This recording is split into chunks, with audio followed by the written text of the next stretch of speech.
Dinasti Fatimiyah. Dinasti Fatimiyah merupakan satu-satunya kekhalifahan Islam dengan mazhab Syiah yang pernah berdiri dengan jangkauan yang sangat luas, sehingga menandingi kejayaan Imperium Abbasiyah.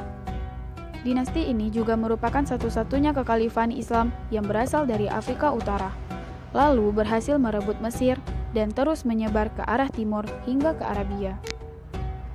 Berdirinya dinasti Fatimiyah merupakan efek samping dari perpecahan perspektif terhadap keturunan Rasulullah SAW. Meski awalnya Abbasiyah mendapat legitimasi atas hak keturunan Rasulullah SAW dan Bani Hashim, namun ketika berkuasa, mereka justru memburu dan membunuh anak keturunan Nabi, khususnya yang berasal dari Ali bin Abi Thalib dan Fatimah Az-Zahra. Inilah awal mula terjadinya perpecahan di dalam dinasti Abbasiyah, karena bagaimanapun Ali bin Abi Thalib dan anak keturunannya memiliki tempat tersendiri di hati masyarakat. Para pendiri dinasti Fatimiyah adalah penganut Syiah Ismailiyah, nama yang diambil dari Ismail putra pertama Imam Ja'far As-Shadiq, imam ke-6 umat Syiah. Oleh sebagian umat Syiah, Ismail merupakan penerus dari Imam Ja'far As-Shadiq. Mereka inilah yang kemudian menamai dirinya sebagai Syiah Ismailiyah. Namun, Ismail wafat sebelum Ja'far As-Shadiq dan digantikan oleh Muhammad bin Ismail atau Al-Maktum. Setelah Al-Maktum wafat, kemudian beliau digantikan oleh Ja'far Al-Musaddaq dan putranya Muhammad Al-Habib, yang mereka anggap sebagai imam terakhir.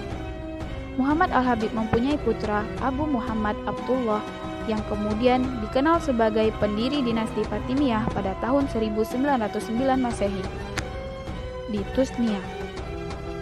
Beliau berhasil mengumpulkan kekuatan dan memimpin masyarakat untuk melancarkan pemberontakan terhadap gubernur Abbasiyah di Afrika Utara dan berhasil menaklukkan gubernur Abbasiyah. Bila Bani Abbasiyah menyandarkan klaimnya atas hak Bani Hashim, maka dinasti Fatimiyah mengklaim atas hak ahli waris sah Sayyidah Fatimah Az-Zahra. Klaim ini ternyata sangat efektif dijadikan sandaran legitimasi mereka. Dengan legitimasi ini, mereka berhasil meraup dukungan dan menguasai wilayah yang sangat luas di kawasan barat. Dan puncak kejayaan Imperium Fatimiyah mencakup seluruh Afrika Utara, Sisilia, Mediterranean, dan kedua sisi wilayah tepian Laut Merah dengan pusat pemerintahan di Kairo, Mesir. Dinasti Fatimiyah mencapai puncak kejayaannya pada periode Mesir, terutama pada masa kepemimpinan Al-Mu'izz, Al-Aziz, dan Al-Hakim. Kemajuan yang dicapai dengan beberapa faktor, yaitu faktor keagamaan yang kuat, pemimpin yang bijaksana, militer yang kuat, administrasi yang baik, ilmu pengetahuan yang berkembang, dan ekonomi yang stabil, serta kehidupan masyarakat yang damai. Salah satu bukti dari kemajuan dinasti Fatimiyah yaitu didirikannya Masjid Al-Azhar pada masa Al-Mu'izz yang kemudian menjadi madrasah tingkat tinggi dan sekarang dikenal sebagai Universitas Al-Azhar.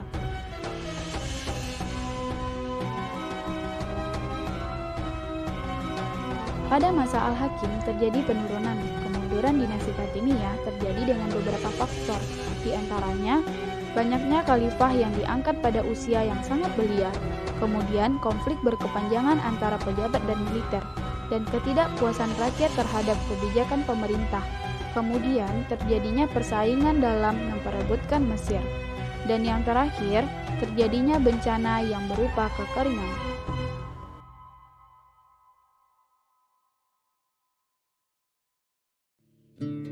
Dinasti Mamluk. Agama Islam adalah agama penganut asas persamaan manusia dan saling bertergantungan satu sama lainnya.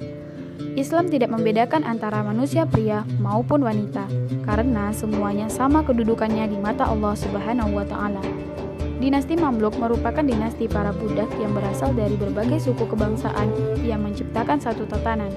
Mereka pada mulanya adalah orang yang ditawan penguasa India sebagai budak, kemudian dididik dan dijadikan tentaranya. Kerajaan Mamluk dibagi menjadi dua periode berdasarkan daerah asalnya. Golongan pertama disebut dengan Mamluk Bahri, berasal dari kawasan Bukit Pecah atau Nusa Sarantan, Mongol, dan Kurdi. Mereka ditempatkan di Pulau Raudhah di Sungai Nil. Kemudian golongan kedua dinamakan Mamluk Burji, berasal dari daerah Kaukasus. Golongan inilah yang berhasil bertahan lama berkuasa di dinasti Mamluk.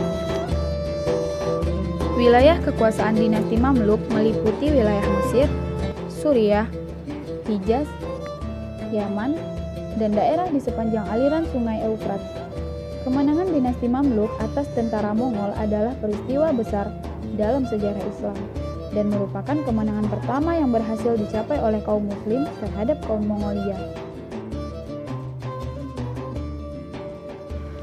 Banyak penguasa-penguasa dinasti kecil menyatakan setia pada dinasti ini. Mesir juga menjadi tempat pelarian ilmuwan-ilmuwan asal Baghdad dari serangan tentara Mongol. Karena itu, ilmu banyak berkembang di Mesir, seperti sejarah, kedokteran, astronomi, fisika, dan ilmu agama. Dalam ilmu sejarah tercatat nama-nama besar seperti Ibnu Khalifan, Ibnu Takbirati, dan Ibnu Khaldun. Dinasti Mamluk membuka hubungan bersama dengan France dan Italia melalui perluasan jalur perdagangan yang sudah dirintis oleh dinasti Fatimiyah di Mesir sebelumnya. Keberhasilan di bidang ekonomi ini didukung oleh pembangunan jalur transportasi dan komunikasi antar kota, baik laut maupun darat. Karya arsitektur dan bangunan terbagi menjadi 3. 1. Benteng Konibai, di mana dengan kemegahannya yang berdiri kokoh di Alexandria, Mesir, di tepi Laut Mediterania, benteng yang terletak di sisi timur ujung utara Pulau Paros dan di pelabuhan Alexandria, merupakan bagian penting sistem perbentengan Alexandria pada abad ke-15. Benteng ini sebagai bentuk perlindungan diri dinasti Mamluk dari serangan musuh. Kedua, Bimaristan Sultan Qalawun, dibangun oleh salah satu Sultan Mamluk Al-Amir Al-Din Sanjar Al-Sujai pada tahun 1418 sampai 1420 Masehi.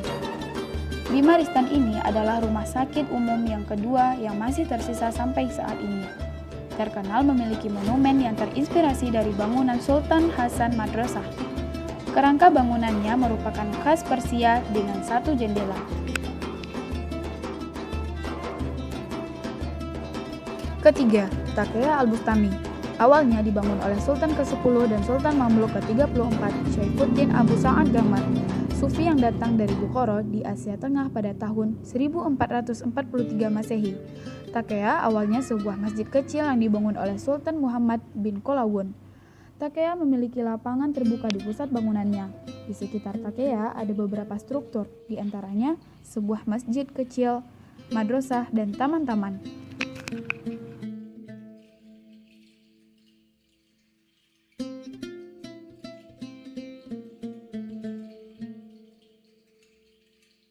Sekian dan terima kasih. Assalamualaikum warahmatullahi wabarakatuh.